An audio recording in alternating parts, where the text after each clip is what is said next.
All right, let's dive into U.S. presidential power. Sounds good to me. You've sent in some amazing research for this deep dive. I can't wait to unpack it all. Get ready for some surprises, folks. Uh, You might not know what the president really can and can't do. it's way more nuanced than most people think. Oh, absolutely. We're not just talking about executive orders or the nuclear football. There's a whole system of checks and balances. It's fascinating. It's super fast. We're mainly focusing on that video you sent, Powers of the U.S. President. There's so much juicy stuff in there. Yeah, it's packed with insights. Like, did you know there's a law to limit the president's power to go to war? Really makes you think, doesn't it? And one president actually pardoned himself before he could be impeached. Oh, yeah, we've got to talk about that one. It all starts with the Constitution, Article 2 to be exact. Yep, that's the source of all presidential power. It's the blueprint. And surprisingly, it's pretty limited compared to the power Congress has. The Founding Fathers were all about preventing tyranny. You know, they just fought a revolution. I guess they had tyranny on the brain. Exactly. They put those checks and balances in from day one. Smart move. They really didn't want any one branch of government getting too powerful. Especially not the president. Right. Sharing responsibility, preventing any hasty moves, that was the goal.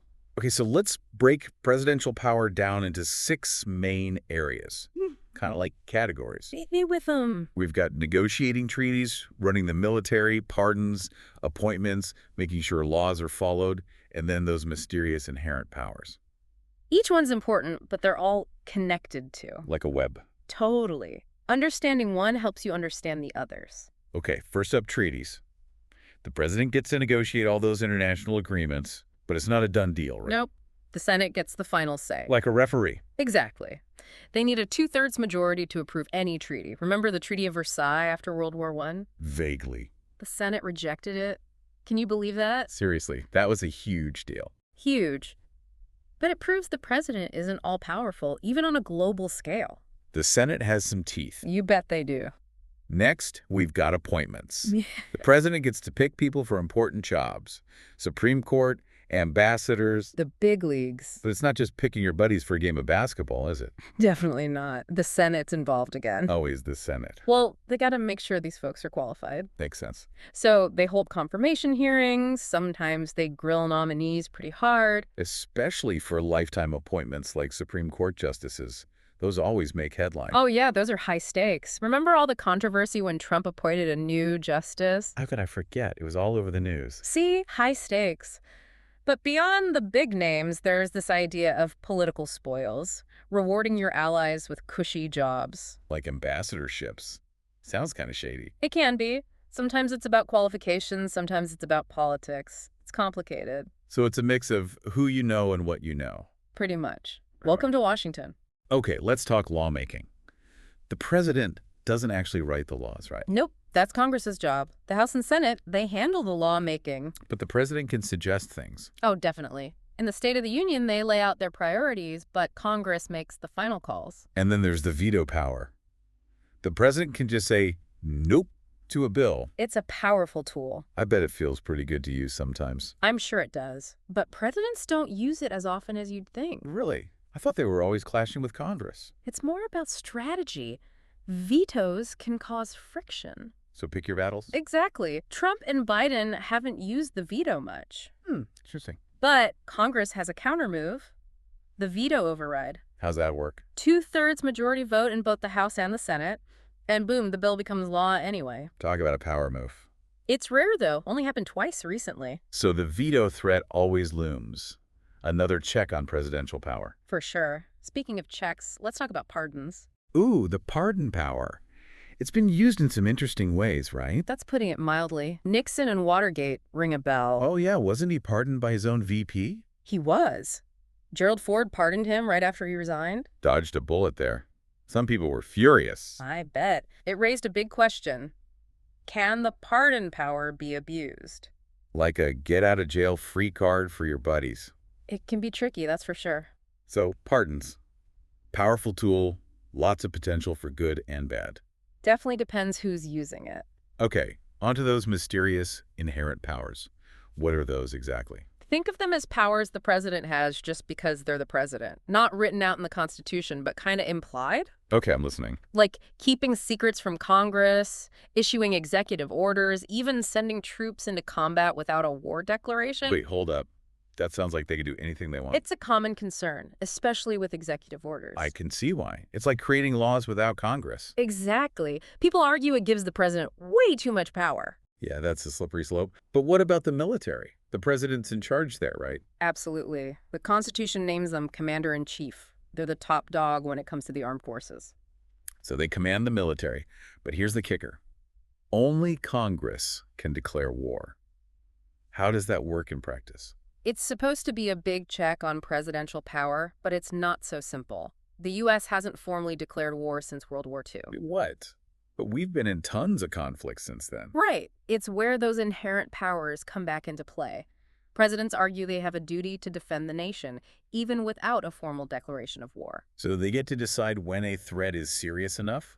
To an extent, yes. But Congress isn't completely powerless. They have oversight, can hold hearings, even limit funding. So the tug-of-war continues. Always. And public opinion matters, too. Presidents think twice before acting if they know the public will be against it. Makes sense. What about the War Powers Act? Wasn't that supposed to limit the president's ability to go to war all willy-nilly? It was. Passed in 1973 after Vietnam, the idea was to force presidents to get approval from Congress before sending in troops. So did it work? It's debatable. Some say it's been ineffective, that presidents find loopholes or interpret it loosely. So it's more of a speed bump than a roadblock? That's a good analogy. Slows things down, but doesn't always stop them. It's a complex issue. Okay, we've covered treaties, appointments, lawmaking, pardons, inherent powers. Let's talk nuclear authority, the big one. Buckle up. This is the ultimate responsibility. The president alone can authorize a nuclear launch. That's a lot of power in one person's hands. It's kind of terrifying. It's sobering, that's for sure. But there are safeguards in place. The military has to disobey unlawful orders, even a nuclear launch order. So there are checks and balances, even for the nuclear button. Yes, but the details are kept pretty hush-hush. It's a sensitive topic. Understandably. Okay, before we go any further, let's recap what we've learned. We've seen the president has a ton of power, especially when it comes to foreign policy, appointments, lawmaking, the military. But those powers are limited. Limited by a complex system of checks and balances. Exactly. It's all about preventing any one person from having too much control. It's this constant dance between the president and Congress. A delicate balance. And sometimes the president gets creative with those inherent powers to make things happen. It's a system that's always evolving, always adapting. Speaking of adapting, in part 2, we're going to look at how presidential powers have been used throughout history. Things are about to get really interesting. Stay tuned. Welcome back, folks. We're diving deeper into presidential power. We barely scratched the surface in part 1. I'm ready for more. It's amazing how the presidency has changed over time, you know. I know, right? It's The country's so different from what the founding fathers imagined. like night and day. Could you imagine them trying to deal with the internet and social media and all that? Oh my gosh, right. It makes you wonder what they'd think of the modern presidency. They probably wouldn't even recognize it. Everything's different now. Technology, the global landscape, even just the way news spreads, it all affects the presidency. Speaking of modern times, you mentioned before that the U.S. hasn't officially declared war in decades. How do presidents get away with sending troops into combat without that happening? Well, that's where the interpretation of those inherent powers as commander-in-chief comes in. Uh-huh. Presidents often argue that they have this duty, this constitutional obligation to protect the country, even if the threat isn't what we traditionally think of as war. So it's kind of like a gray area. The president gets to decide what's a big enough threat to justify military action. There's definitely some judgment involved, yeah. It's not a free-for-all, though. Right. Got to have those checks and balances. Exactly. Congress still has oversight. They can investigate, hold hearings, even put restrictions on funding. So they can push back even if the president's already sent troops in. They can, and they do. Public opinion plays a role, too, you know? Oh, for sure. No president wants to look bad. Exactly. If the public's against military action, presidents are way less likely to just go it alone. Okay, that makes sense. Let's switch gears for a second, talk about executive orders. Ooh, those are a hot topic. I know, right? Seems like they're always in the news these days. Well, they're powerful tools. Executive orders are basically directives from the president that have the force of law. So, like mini laws. Kinda, yeah. They're meant for clarifying existing laws or implementing policy within the executive branch. Seems straightforward enough. It can be, but there's a lot of debate about them.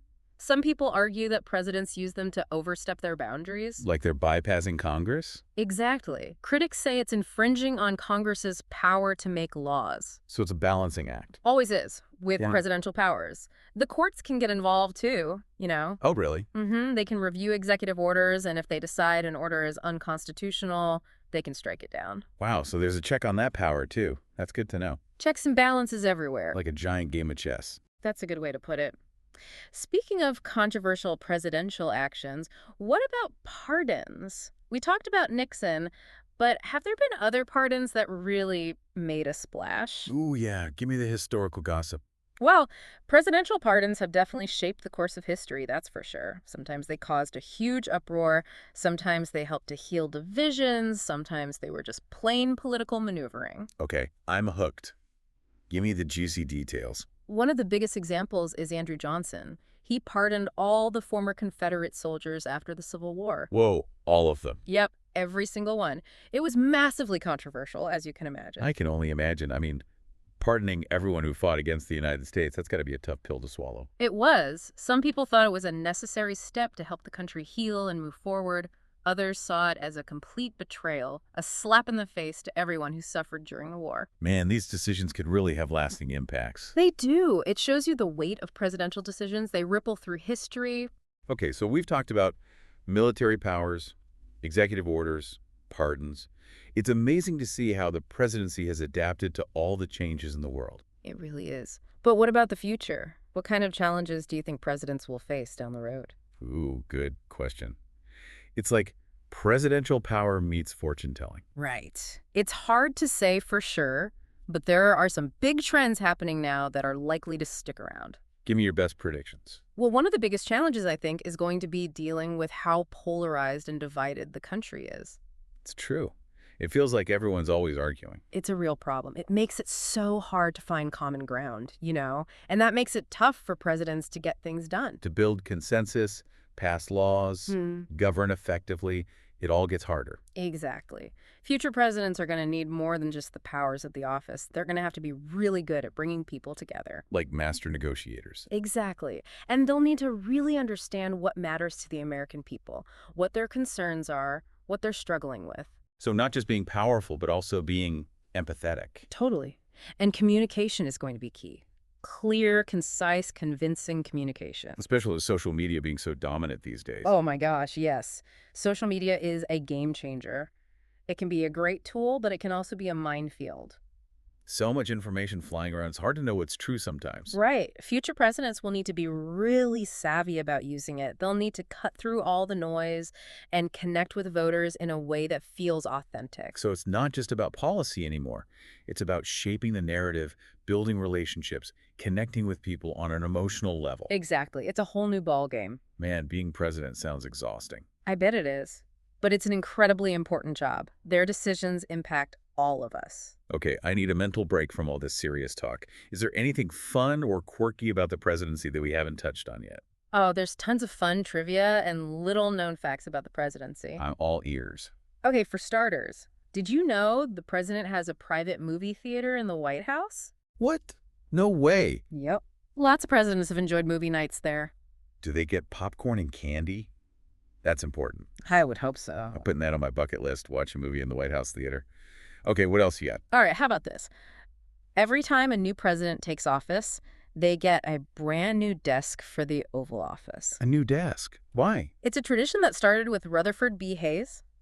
Queen Victoria gave him a desk made from the timbers of a British ship, the HMS Resolute. Oh, that's so cool. A desk with a story. Right. So each president gets to kind of leave their mark on the Oval Office with their own desk. I like that. Okay, one last quirky fact. All right, here's a good one.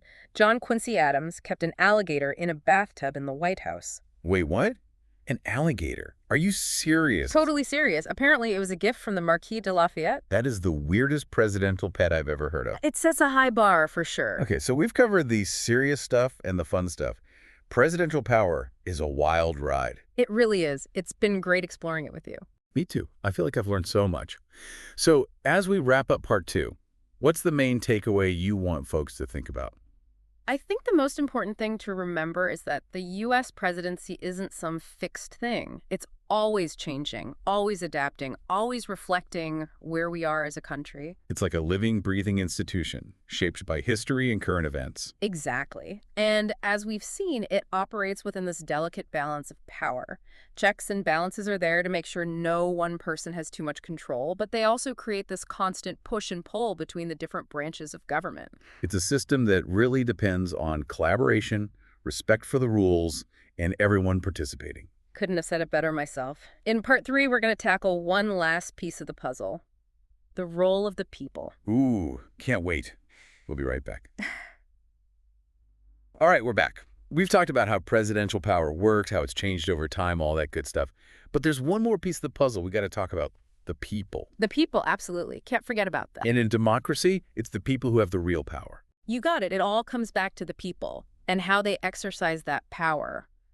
Elections, that's the big one. So it's not just the president and Congress going back and forth in Washington. Nope, it's way bigger than that. The Yeah. people are the ones holding their leaders accountable, ultimately. Okay, but how much influence do we actually have as individuals? It's not like I can just call up the president and tell him what to do. Well, you might be surprised. There are actually quite a few ways that ordinary citizens can make their voices heard.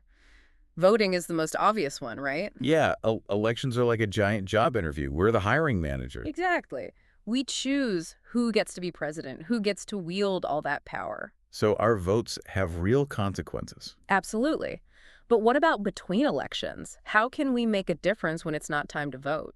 Yeah, I was just thinking that. Well, there are tons of ways to stay engaged and make your voice heard. You can contact your elected officials directly, write letters, make phone calls, go to town hall meetings. So be a squeaky wheel, basically. Exactly. Make some noise, raise awareness, let those in power know what you care about, and don't forget about protests and demonstrations. Oh yeah, people power. People power, exactly. It's all about being an active participant in the democratic process, not just sitting on the sidelines. And with social media, it's easier than ever to get involved. Oh, absolutely. Social media is a game changer. It's like a giant virtual town hall where everyone can have their say. But it can be tough to separate fact from fiction sometimes. That's the double-edged sword, for sure. It's on all of us to be responsible, to check our sources, to be critical thinkers, So social media smarts are crucial. Big time. And remember, democracy is not a spectator sport. We got to be engaged, got to hold our leaders accountable, got to stay vigilant. It's a constant process. It's not enough to just vote every few years and then tune out. Nope. Got to stay informed, got to speak up, got to make sure our voices are heard. It's kind of empowering, actually, knowing that we have a role to play. It absolutely is. It's our right and our responsibility as citizens. Well, I think we've covered just about everything there is to cover on U.S. presidential power. We've been on quite a journey, haven't we? We have. From the Constitution to the evolution of presidential powers, we've really dug deep. And we even learned about John Quincy Adams's pet alligator. Don't forget the private movie theater. Oh, yeah, the perks of being president. But seriously, I think the biggest takeaway here is that it's not just about what the president can do. It's about how the people can shape and influence that power. The people have the final say, ultimately. That's the beauty of democracy. Well, that's all the time we have for today. Thanks for joining us on this deep dive into U.S. presidential power. It's been a pleasure. We hope you learned a thing or two. And most importantly, we hope you'll keep exploring and stay curious. Keep those brains buzzing, folks. That's what it's all about. See you next time.